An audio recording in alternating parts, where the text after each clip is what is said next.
Assalamualaikum warahmatullahi wabarakatuh.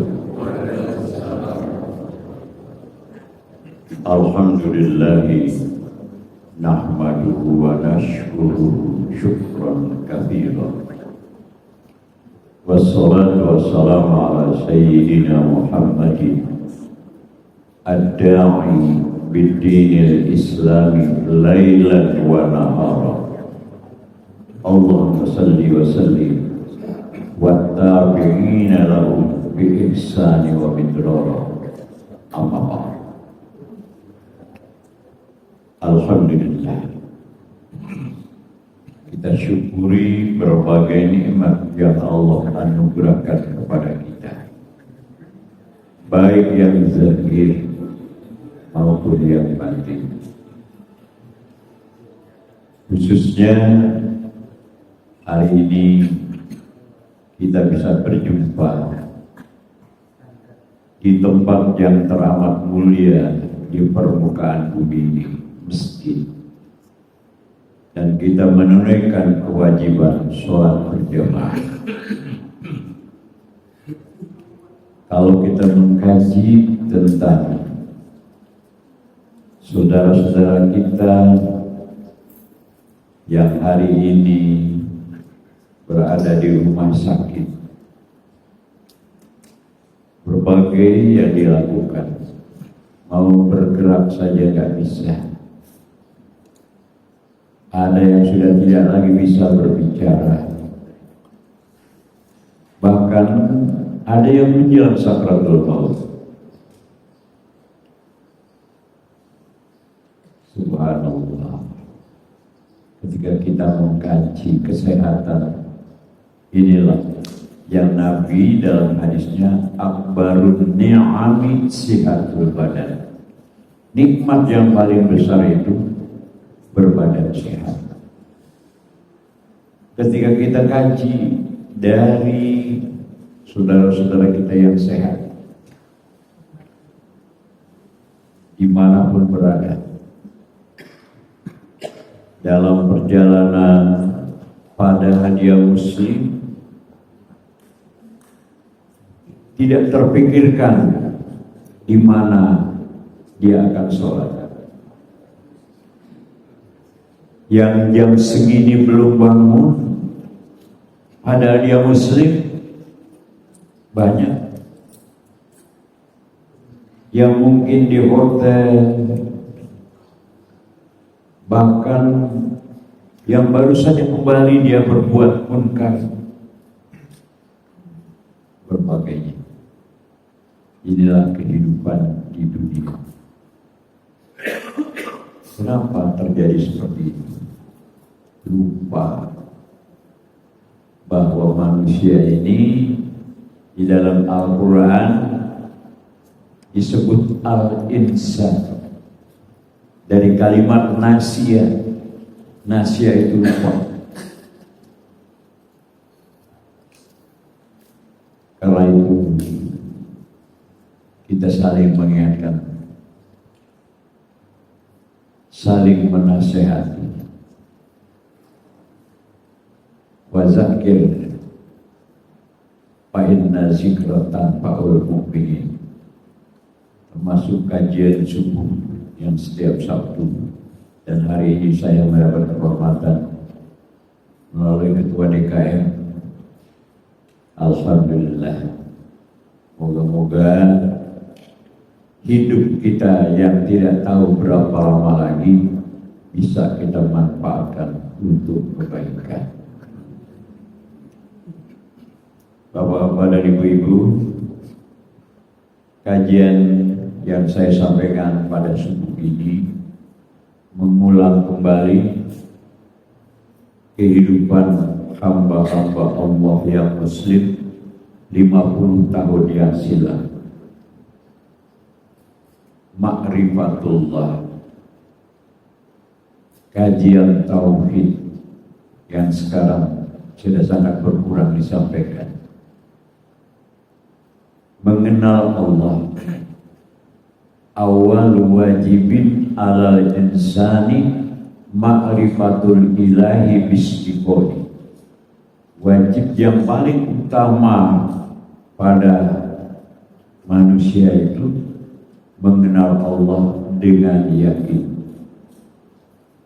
Kalau mengenal Allah, setiap muslim kenal. Tapi bisa lupa dengan berbagai perjalanan hidup yang dilakukannya. Dulu ketika kehidupannya biasa-biasa, sholat berjamaah ke masjid, hadir di majelis taklim, ketika berbincang nyaman, ketika diuji oleh Allah, diberikan kehidupan yang lebih sejahtera, secara hakiki lebih sejahtera. Proyeknya tidak hanya satu di mana-mana. Ternyata nggak kuat ujian itu, sudah nggak ke masjid lagi, lupa kewajiban kepada Allah. Atau sebaliknya, ketika dulu hidupnya mapan, orangnya sosial, baik,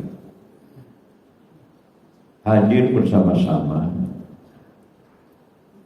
Ketika diuji pahit, sudah tidak mengenal halal haram, apapun dilakukannya.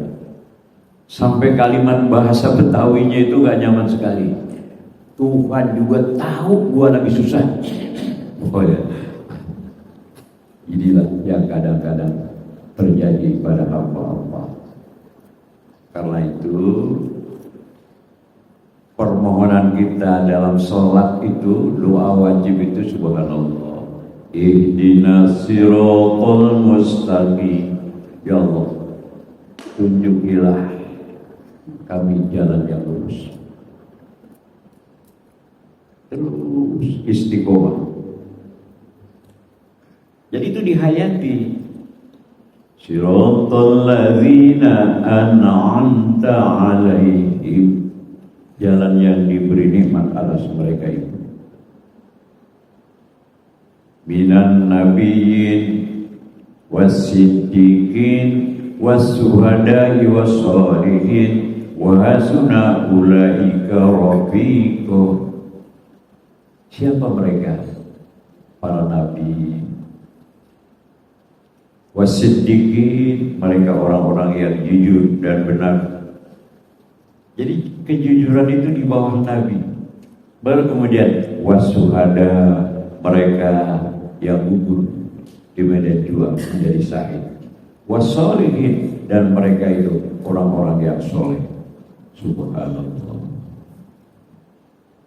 Ini perjalanan yang istiqomah lurusnya.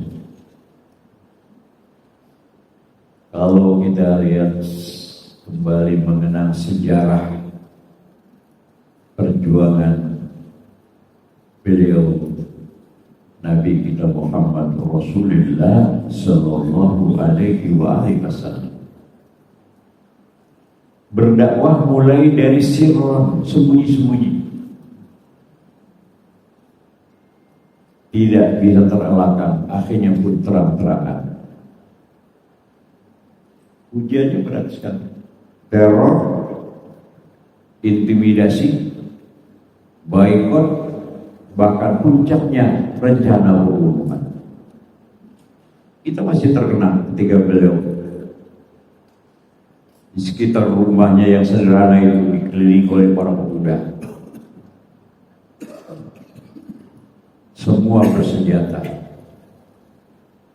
Tangkap Muhammad, hidup atau mati, bayaranmu cukup besar. Akhirnya kan beliau bisa meloloskan diri tengah malam menuju kediaman Abu Bakar Siddiq, dan dari sana berangkat ke Jabal Sur, bersembunyi di Gua Hiro. Bayangkan 3 hari 3 malam di gua, gak ada persiapan. Hanya peran Asma bin Abu Bakar pagi-pagi itu menghalau domba-domba ke atas bukit sampai ke Jabal Sur. Bayangkan, kita ziarah di Makkah itu ke Jabal Sur naik mobil, Ini Asma usia belasan tahun, pagi-pagi menghalau domba-domba agar tidak dicurigai oleh orang-orang kafir, sambil membawa untuk sarapan ayahanda Abu Bakar dan Rasulullah. Kemudian sore hari kembali menyampaikan pesan dari Rasulullah. Si bulan kasih tahu, disampaikan kepada tokoh di Mekah itu. Jadi hijrah itu spontan. Kalau frekuensi imannya lemah, nggak ada yang ikut hijrah.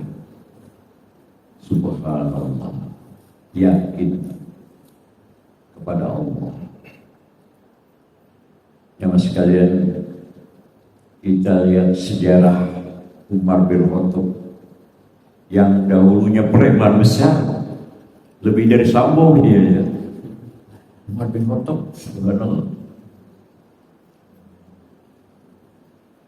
Kapan beliau menjadi muslim?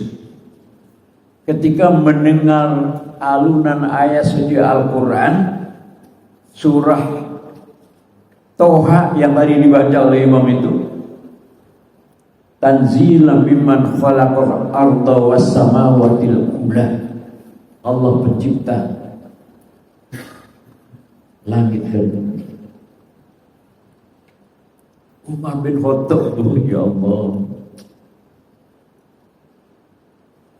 anaknya gadis usia manja 6-7 tahun itu. Jadi bangsa Arab dulu merasa hina kalau punya anak perempuan. Setelah periode Rasulullah, martabat ibu-ibu ini subhanallah. Al-mar'atu ibadul bilad. Perempuan-perempuan itu tiap negara. Idza sholatul bilad wa idza fasadatul bilad. Kalau wanita-wanitanya baik, negara baik. Kalau wanita-wanitanya rusak, negara akan rusak. Ini penentu. Umar bin Khattab merasa hina punya anak perempuan. Dibawanya ke kebun, dia gali lubang. Abah perut lapar, nggak dihiraukan. Abah baju kotor, abah nggak dihiraukan. Abah pulang, abah ngantuk, abah. Ini Asma, anaknya Umar bin Khattab. Lubang sudah dalam, Umar bin Khattab naik, dipegangnya anak itu, dilemparnya ke lubang itu, dikubur hidup-hidup. Membayangkan. Kenapa? Tidak kenal Allah. Begitulah yang terjadi. Sekarang pun yang tidak mengenal Allah, kita lihat berita-berita televisi Bu, rasanya hati ini. Seorang anak gadis penjual gorengan, ya Allah, bayangkan bagaimana penderitaan saat dia. Apa yang terjadi? Makanya Umar bin Khattab begitu sudah muslim, kapan? Ketika mendengar Al-Quran.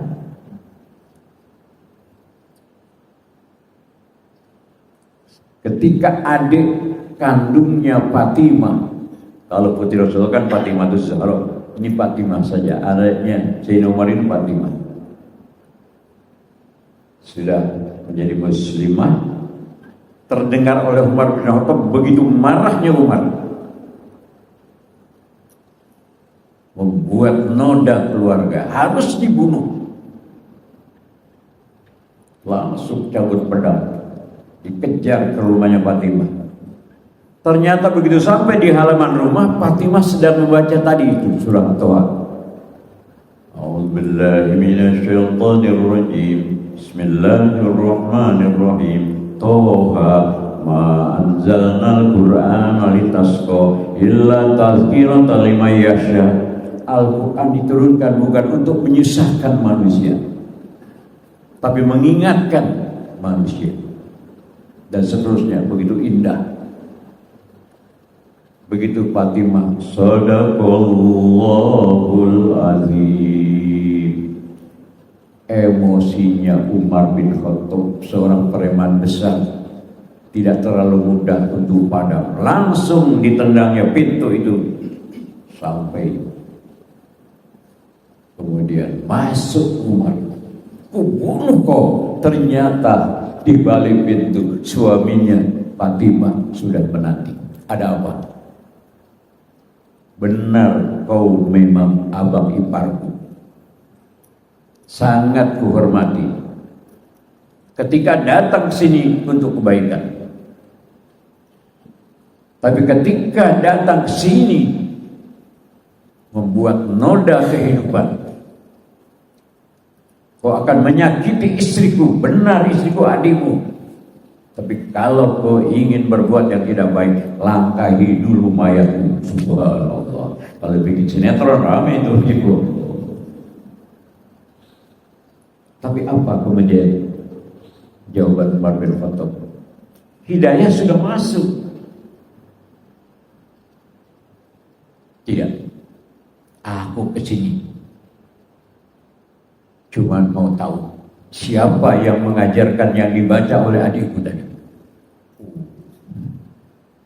Kalau itu yang mengajarkan Muhammad bin Abdullah bin Abdul Muttalib, baik, aku kesana. Sampai di halaman rumah, siapa yang tidak kenal Umar, pedang sudah dipegang. Ternyata Sayyidina Ja'far, paman Rasulullah, adik Sayyidina Abdullah. Wahai Umar, kalau kau niat baik silakan, tapi kalau kau berbuat onar, jangan coba-coba memasuki ruangan ini. Subhanallah. Apa jawaban Umar? Tidak. Aku ingin hanya berjumpa dengan Muhammad. Oh, kalau sekedar itu silakan. Berjumpalah, duduklah. Umar yang preman besar, rupanya hidayah sudah masuk, langsung kembali. Ya Muhammad, apa yang kau ajarkan kepada adik, ajarkanlah kepada saya. Subhanallah. Inilah mahalnya hidayah. Subhanallah. Saya masih terkenal tahun 95. Saya dapat kunjungan tamu, di antaranya adalah namanya ketika itu sudah Haji Ahmad. Begitu berbincang sambil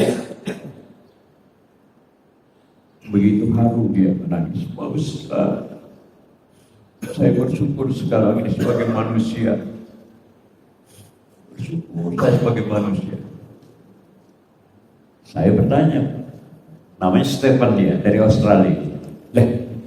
Memang dulu ente apa? Ya Allah Pak Ustaz, saya ini dulunya lebih dari binatang. Memang kenapa? Dulu saya sebelum jadi muslim, duit saya banyak. Selesai saya kerja, yang saya ikuti nafsu ammarah. Kan dalam diri saya kan ada nafsu ammarah, ada nafsu mutmainnah. Mau kemana saya pergi? Mau apa yang saya lakukan? Mau di hotel mana? Mau saya cari wanita yang macam apa? Kalau saya pulang malam, Pak Ustaz, saya masih terbayang. Sepatu aja saya nggak buka. Apakah saya bukan binatang?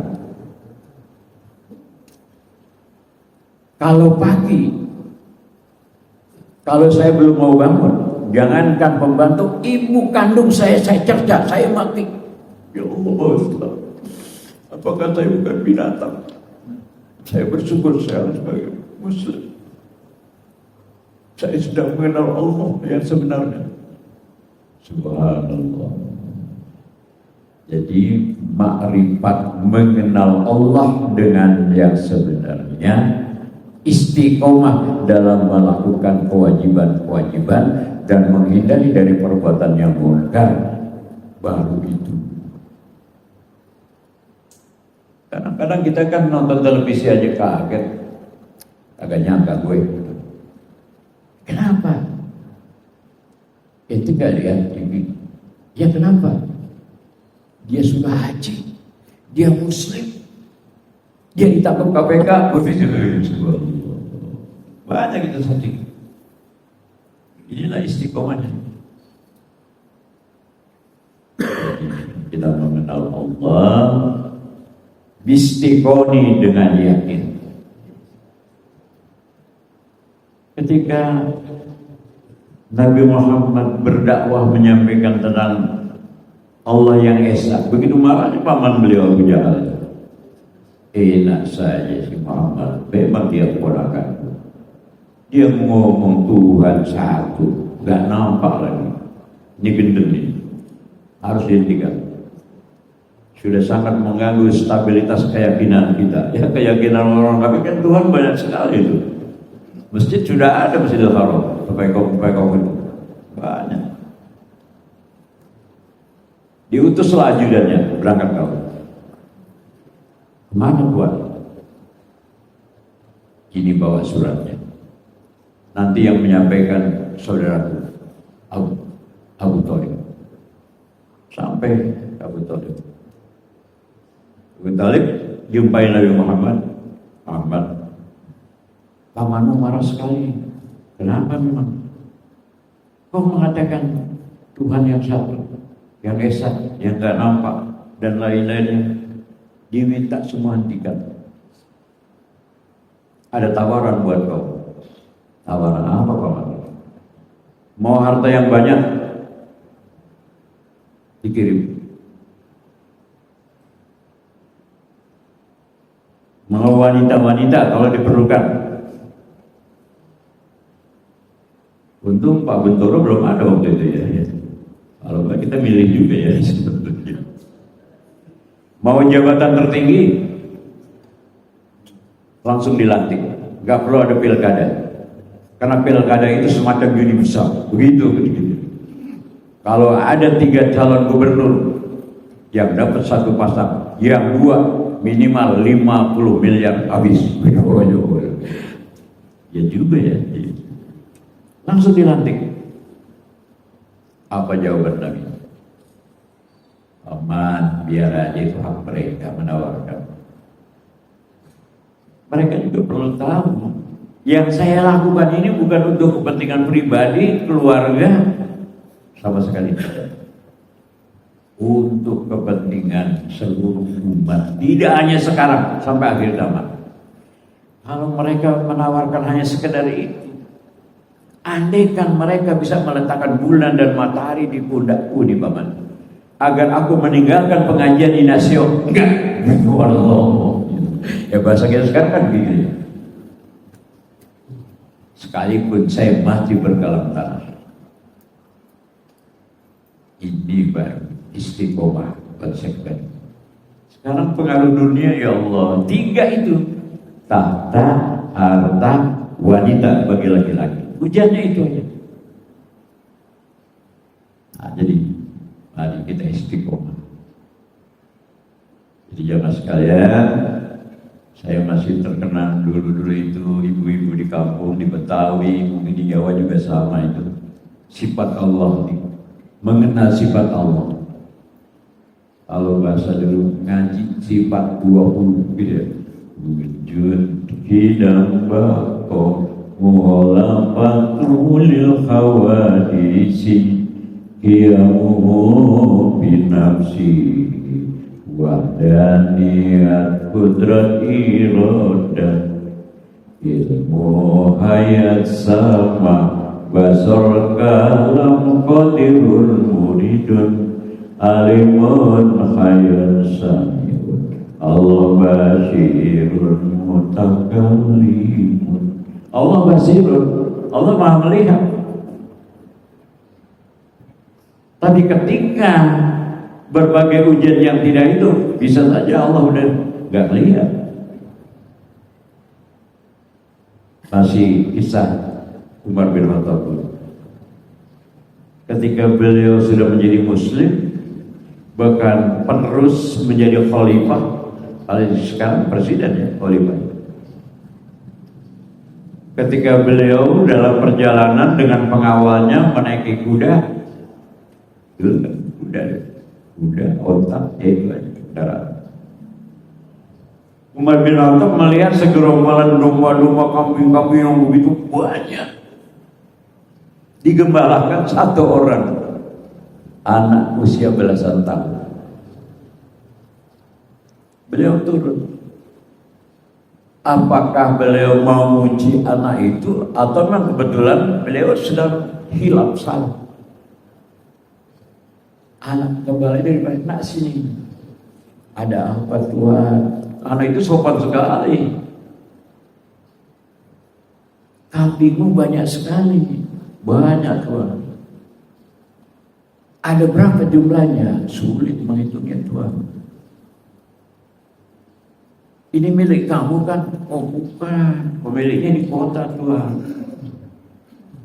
Pemiliknya tahu apa enggak berapa jumlah kambingnya? Jangankan jumlah kambing, jenisnya aja dia belum pernah lihat. Begini nak, saya perlu 1 ekor. Ini uangnya. Saya sudah lebihkan dari harga biasa. Apa artinya 1 ekor dengan jumlah yang begini banyak? Sudahlah, uangnya untuk kamu saja. Berarti kalimat itu ada kalimat ketidakjujuran. Uangnya untuk kamu saja. Kan bukan milik dia, ada tuannya. Langsung itu anak tadi bertolak pinggang menatap wajah Umar bin Khattab. Dia nggak tahu itu Jokowi. Enak saja Tuhan menghina dan merendahkan saya. Memang Tuhan saya tidak tahu, tapi Allah Tuhan saya selalu mendikte dan mengawasi saya. Subhanallah. Kalau semua dirjen ya kayak jujur kayak begini, ya Allah Indonesia. Makanya perjuangan beliau Rasulullah sukses itu bukan dengan harta yang melimpah, bukan dengan pasukan yang besar, tapi dengan kejujuran. Sifat beliau ada 4, justru yang pertama dan sidik, jujur. Umar bin Khattab dicerca sama anak itu karena memang salah, gak marah. Ini jangan coba-coba kita pejabat yang sekarang ya kurang tangkap dia, misalkan begitu. Umar bin Khattab ya udah. Nah, jadi kejujuran itu menyelamatkan. Asyidku munajid. Jadi yang paling utama itu jujur. Kalau nggak ada kejujuran, jangan harap ada kedamaian, ketentraman. Jadi alhamdulillah ya. Jadi kita bersyukur sebagai hamba Allah punya kewajiban ini di dalam surah Al-Baqarah ayat 21 itu. A'udzubillahi minasyaitonirrajim. Ya ayyuhan nasu ubudu rabbakumul ladzi khalaqakum walladzina min qablikum la'allakum tattaqun. Wahai seluruh manusia, patuhlah dengan aturan Allah Tuhan. Dan Allah yang menciptakan makhluk-makhluk yang sebelumnya agar kita menjadi hamba yang bertakwa. Jadi inti dari semua itu takwa. Jaminan surga takwa. Al-jannatu u'iddat lil muttaqin. Takwa. Alhamdulillah. Sekarang lagi rame kelas menengah ke atas itu memperbincangkan masalah nasab. Jadi ketika dicari nggak ada jaminan surga dari nasab, nggak ada. Keturunan Raden itu bagus, misalnya kayak di Indonesia ini. Nggak ada jaminan surga. Jadi jaminan surga ini takwa. Al-jannatu mu'iddat lil muttaqin. Surga dipersiapkan untuk hamba-hamba yang bertakwa. Kita nggak usah permasalahkan nasab ke atas, ke bawah. Nasib, bagaimana nasib anak-anak kita, generasi penerus bangsa. 20 tahun lagi, masihkah ini kita Indonesia? Apa sudah menjadi Indochina kan gitu ya? Kita tidak tahu. Singapura dulu sama 95%. Sekarang tinggal 15%. Filipina tinggal 2%. Di Kepulauan Mindanao. Yang lagi ramai sekarang ini Tajikistan, padahal Muslim. Ketika tidak kita bersama-sama yang mempertahankannya. Siapa yang tidak kenal dengan sejarah Spanyol, bagaimana hebatnya kedokteran Ibnu Sina, dulunya Muslim, ya Allah. Karena kita lalai, kalau kembali kita pertahankan Indonesia ini yang tahun 45 masih nyaman, 95% Muslim, wallahu a'lam sekarang kita tidak tahu. Jadi kita menghayati keyakinan kita bertauhid kepada Allah, ibadah kita karena Allah, takut kita hanya kepada Allah Subhanahu wa ta'ala. Baru bertauhidnya benar, Allah itu ada. Sekarang saya lihat kejahatan, kerusakan moral sebagian anak bangsa ini, Allah. Ada ayah kandung membunuh anaknya dan berbagainya. Kenapa? Lupa.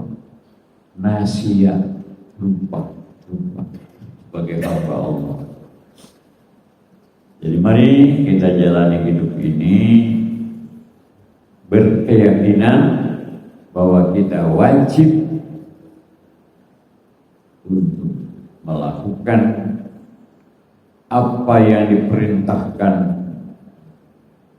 oleh Allah dan apa yang dilarang oleh Allah kita lakukan dengan sebenar-benarnya. Kemudian untuk mengenal Allah, man arofa nafsahu faqad arofa rabbahu.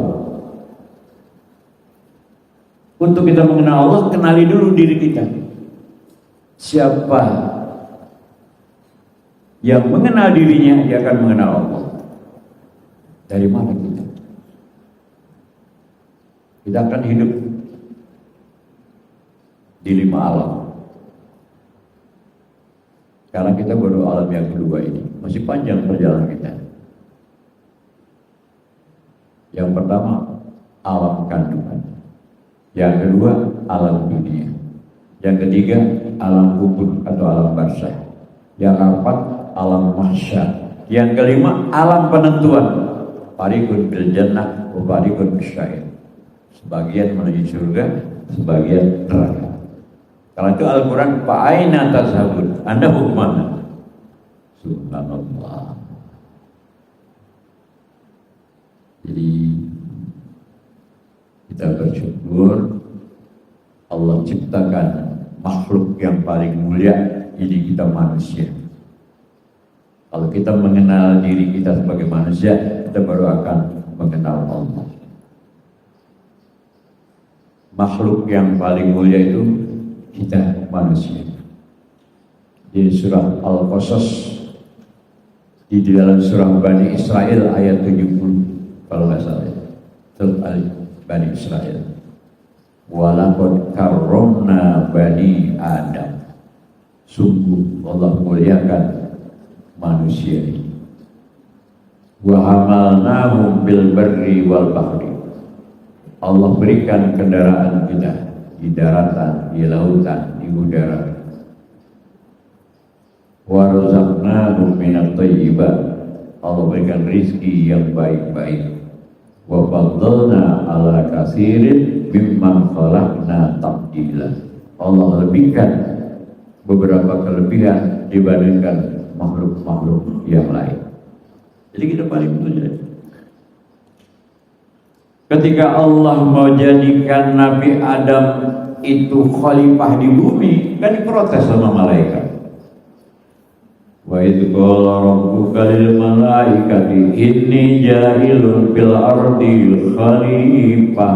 Wahai malaikat, aku mengutus Adam ini sebagai pemimpin di dunia. Kan diprotes.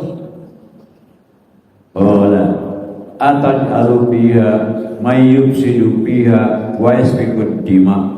Ya Allah, kenapa yang jadi pemimpin manusia? Dia akan berbuat kerusakan, dia akan saling membunuh. Ya, peperangan gak pernah henti di dunia.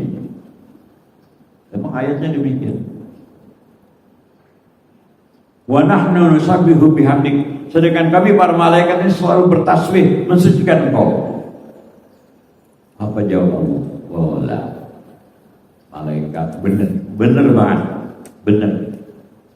Ini a'lamu ma la ta'lamu. Tapi aku lebih tahu dari kau, malaikat. Apa pengertiannya? Kamu malaikat gak ada nafsu, sedangkan manusia ada nafsu mutmainnah, ada nafsu ammarah. Dan manusia ini ada aturan cara hidupnya. Ketika manusia mengikuti aturan Allah, dia akan lebih mulia dari engkau, malaikat. Subhanallah. Karena itu ada 5 kelebihan untuk kita manusia. Dia berikan akal, dia berikan ilmu, yang ketiga dia berikan maskanah, tempat tinggal, yang keempat diberikan zuriyah atau nasab, faktor keturunan, yang kelima sebagai penatanya adi atau agama. Ini 5 kelebihan. Hari ini yang kita bahas satu aja, akal. Al-Quran afalan taqilun. Bahasa kita, Anda ini gak punya pikiran, afalan taqilun. Jadi akal. Subhanallah. Fungsinya luar biasa. Tapi ketika akalnya sudah rusak, manusia akan lebih jahat, lebih sadis dari binatang. Belum pernah kita lihat harimau saling terekam. Kalau ada harimau menerkam mangsanya, dibunuhnya, dirobeknya, dimakannya, sisanya nggak ada yang dibawa-bawa. Ya, itu binatang. Tapi manusia lebih jahat, lebih sadis dari binatang. Kenapa? Akalnya sudah rusak. Silakan dikaji di dalam Al-Quran, di dalam surah apa nanti? Walaqad zara'na li jahannama katsiran minal jinni wal insi. Allah siapkan isi jahanam itu kebanyakan jin dan manusia. Seperti kita. Untung Allah masih melanjutkan ayatnya. Manusia yang mana? Lahum qulubun la yafqahuna biha. Manusia yang diberikan akal sudah tidak berfungsi lagi. Walahum azanun la yasma'una biha. Diberikan pendengaran, enggak bisa lagi dengar kebaikan. Walahum a'yunun la yubsiruna biha. Diberikan pandangan, enggak bisa lagi melihat kebaikan. Ulaika kal an'am. Manusia yang seperti itu enggak beda dengan binatang. Balhum adall.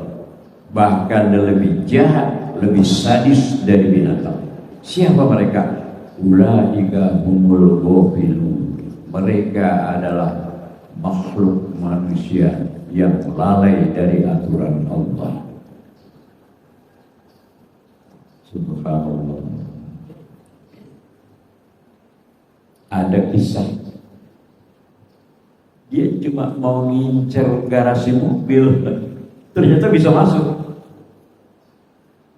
Dia nggak punya kunci mobil. Zaman dia penjahat, dia beringat akal, bisa hidup. Ketika sedang menghidupkan mobil, dia mau keluar, ternyata ada pintu terbuka masuk ke dalam. Jadi turun, dia masuk ke dalam, dimasukkan semua benda yang berharga yang ada di sini ke mobil. Ternyata dilihat ada kamar terbuka, masuk dia, di manusia. Padahal rencana coba garasi mobil, perhiasan di lemari, uang tunai sekian dibawa, di manusia. Begitu kamar sebelah terbuka, dilihat ada anak gadis tuan rumah. Terjadilah seperti penjual gorengan itu. Di manusia lebih jahat, lebih sadis dari binatang kalau akal pemberian Allah itu sudah rusak. Jadi alhamdulillah, kita bersyukur kita masih normal, ya. Kita itu dulu kajian kita pada subuh ini. Kalau ada pertanyaan silakan, dan nanti yang bisa saya jawab, kalau tidak ya Allah.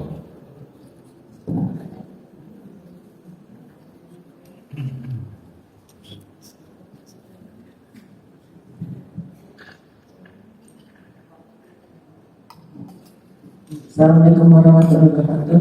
Waalaikumsalam. Pertama, saya ucapkan terima kasih Pak Ustaz.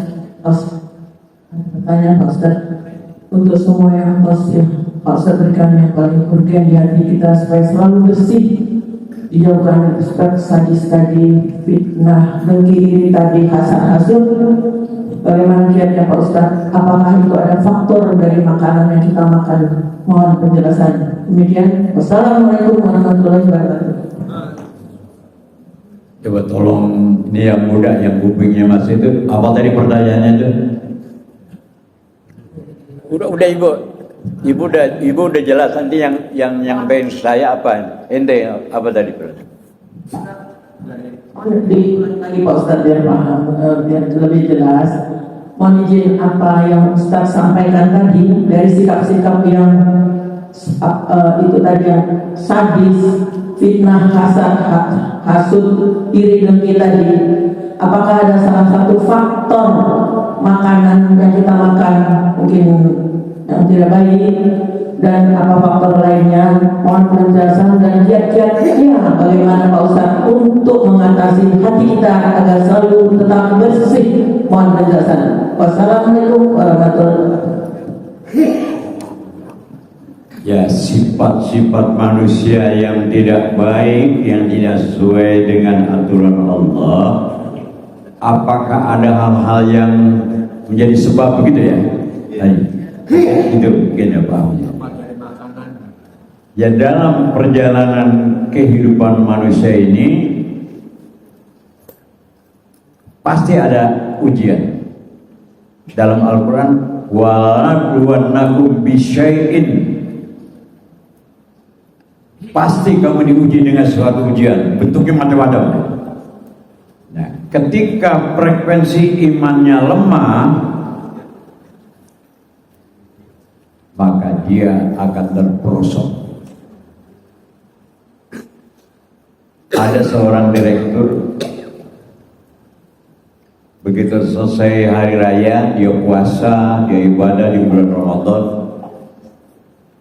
karena Allah. Begitu sedang duduk,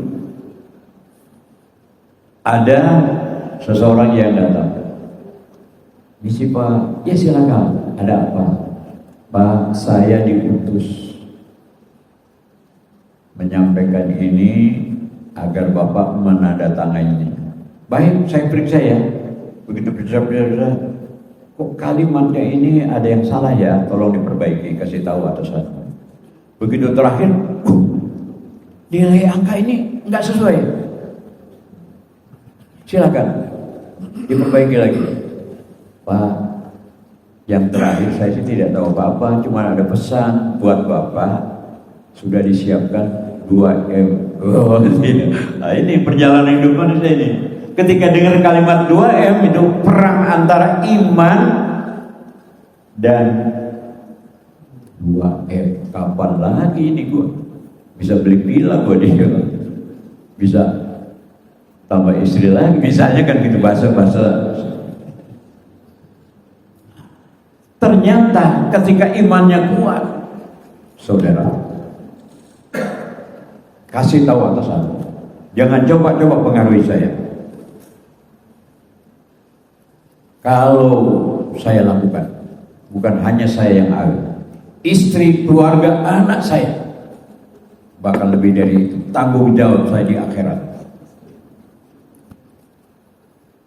Saudara, ingat, hidup kita ada batasan. Subhanallah. Selamat bank negara, selamat bank perusahaan. Kenapa? Iman.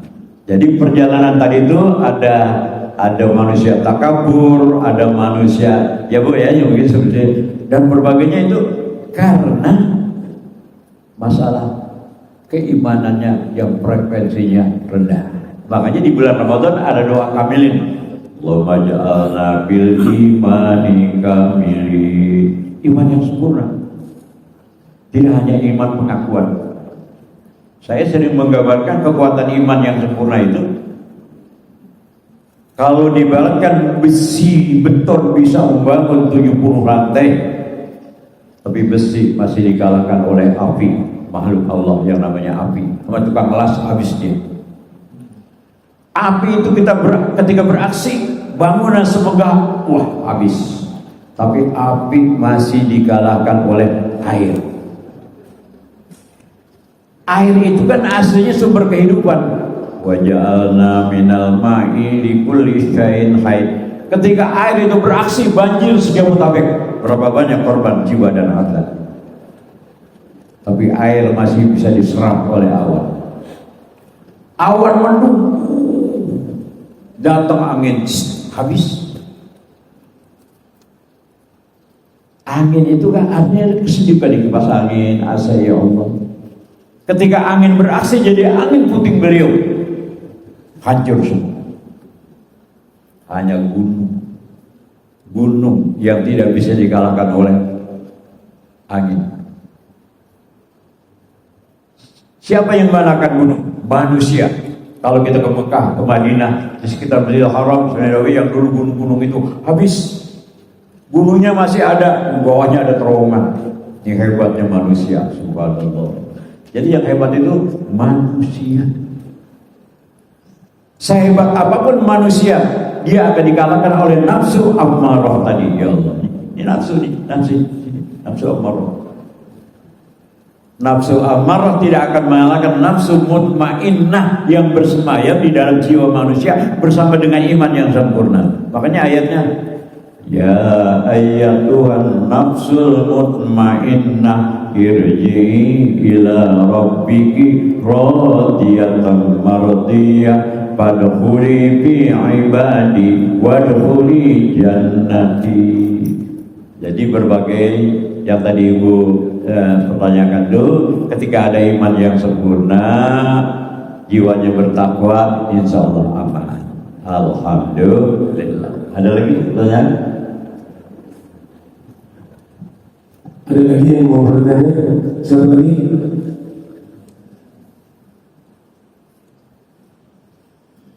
Cukup?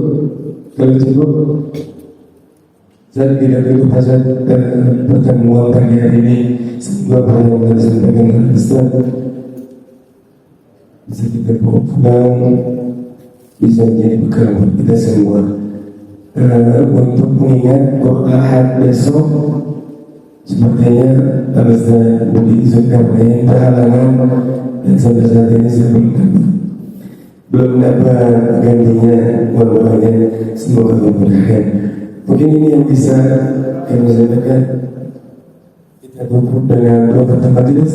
Subhanakallahumma wa bihamdika asyhadu an la ilaha illa anta astaghfiruka wa atubu ilaik.